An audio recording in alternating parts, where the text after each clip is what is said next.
పిఠాపురం ఎమ్మెల్యేగా పవన్ కళ్యాణ్ గారు 70,350 ఓట్ల తేడాతో లెగ్గేశారు. ఏంటి మీ అభిమానం ఏంటి? ఆయన 1,00,000 మెజారిటీతో గెలిపిస్తున్నారు. కొంచెం అటు ఇటుగా అయినా సరే వన్ సైడ్ విన్నింగ్ అనేది వచ్చింది అన్న. పిఠాపురం విన్నింగ్ ఒక పక్కన పెట్టండి. పిఠాపురం విన్నింగ్ తో పాటు ఆంధ్రప్రదేశ్ అంతా విన్నింగ్ అయ్యింది. చంద్రబాబు నాయుడుకి ఒక పక్క ఓటింగ్ జరిగింది, వన్ సైడ్ ఓటింగ్ జరిగింది. 11 ఓట్ల మెజార్టీతో జగన్ గారు 11 సీట్ల మెజార్టీతో నెగ్గారు. చంద్రబాబు నాయుడు 133 సీట్లు, పవన్ కళ్యాణ్ గారికి 21 సీట్లు.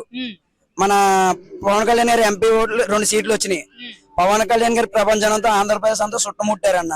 వాసవి ఆన్లైన్ సర్వీసెస్ మా వద్ద పాస్పోర్ట్ వీసా సర్వీసెస్ కలవు. వీసాలో 99% అప్రూవల్ సక్సెస్ రేట్ ఉంది. Please contact 8019482544. ఈ రోజు కూటమి అనేది బతుకుంది, కూటమి అనేది అధికారంలోకి రావడానికి పవన్ కళ్యాణ్ మేజర్ కారణం అంటారా? పక్కాగా కారణం ఎవరు ఉన్నారంటే పవన్ కళ్యాణ్ గారు అన్న. పవన్ కళ్యాణ్ గారికి అండదండి ఎవరన్నా ఉన్నారంటే ప్రధాని నరేంద్ర మోడీ గారు అన్న. అదన్న.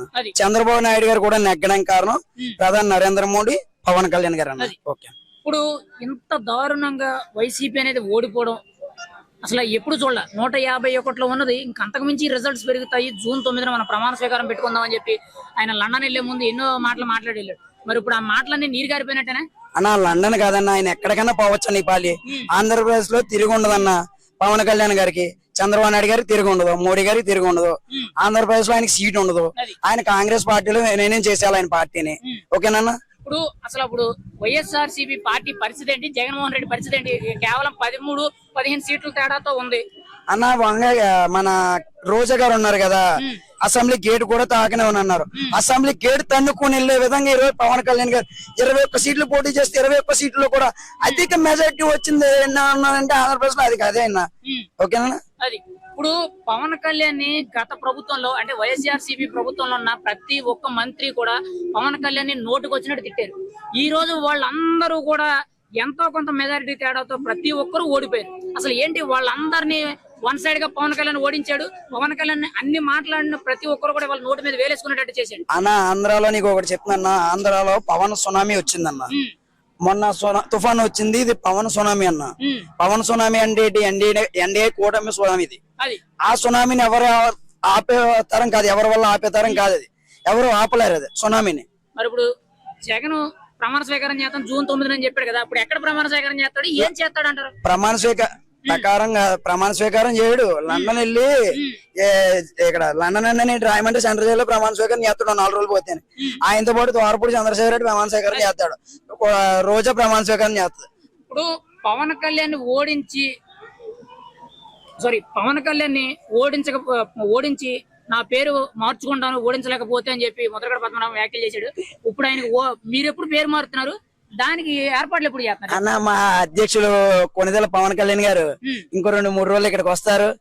ఆయన్ని పంతులు గారితో మాట్లాడి, కొనిదెల పవన్ గారికి ఆయన పంతులు గారు ఎలా మాట్లాడండి, ఆయనకి పేరు మార్చుకుంటారంట, నామకరణకు తేదీ పెట్టండి, మన చేబ్రోల్లోనే ఒక డేట్ ఫిక్స్ చేసి చేబ్రోల్లో మంచి కార్యక్రమం చేద్దాం. ఆయనకి అంగరంగ వైభవంగా మన జన సైనికులందరూ ఉప్పు లేని ఉప్మా, ఉల్లిపల్లి లేని ఉప్మా, ఉప్పు లేని ఉప్మా పెట్టి మొత్తం కార్యకర్తలందరినీ పిలిచి, మన కాపు నాయకుడు ఉన్నాడు కూడా ఆయన రెట్లు మొట్ట గుడిసాడు, రెట్లు నాయకుడు అయిపోయాడు ఆయన ఆంధ్రప్రదేశ్ లో అని చెప్పేసి చెప్పడం జరుగుతుంది. మన పవన్ కళ్యాణ్ గారు 4 రోజులు వస్తారు, ఆయనతో మాట్లాడి ఆ సెటిల్మెంట్ చేస్తాం 4 రోజులు. ఇప్పుడు పవన్ కళ్యాణ్ గారిని ఓడిస్తామని చెప్పి ఎంతో మంది జనసేనలో నుంచి సీట్లు దక్కలేదనో అదనో ఇదనో వంకెట్టుకుని ప్రతి ఒక్కరు కోవట్ల కింద మారి పవన్ కళ్యాణ్ ని పర్సనల్ గా డ్యామేజ్ చేస్తే ఖచ్చితంగా ఓట్లు అనేవి తగ్గుతాయి అనేటట్టు చేసి చాలా మంది సీట్లు దక్కలేదని అవమానంతో వంకెట్టుకుని వెళ్ళిపోయి పవన్ కళ్యాణ్ నోటుకొచ్చినట్టు మాట్లాడు.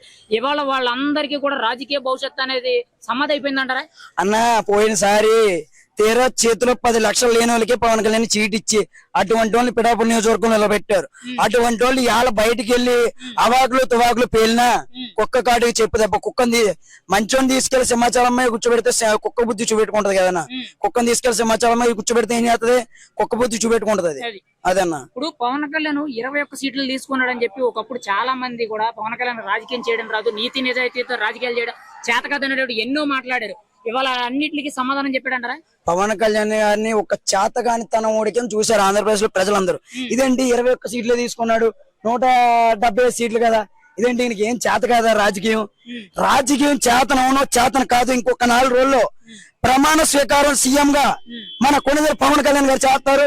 ఆంధ్రప్రదేశ్ లో ప్రజలందరూ ఏమనుకుంటారంటే ఏంట్రా ఈ నాయకురా ఇలా చేసింది అని అనుకునే రోజు వస్తుంది కొన్ని రోజుల్లో అని చెప్పేసి నేను చెప్తున్నానన్నా. ఇప్పుడు పవన్ కళ్యాణ్ గారు ఒక బాణానికి 2 పెట్లు కొట్టినట్టేనా? అంటే ఒకేసారి ఎమ్మెల్యే, ఒకేసారి సీఎం, లేకపోతే ఉప ముఖ్యమంత్రి అయ్యే అవకాశం ఉందంటారా? అన్న ఉప ముఖ్యమంత్రి ఇవన్నీ అనవసరం అన్న.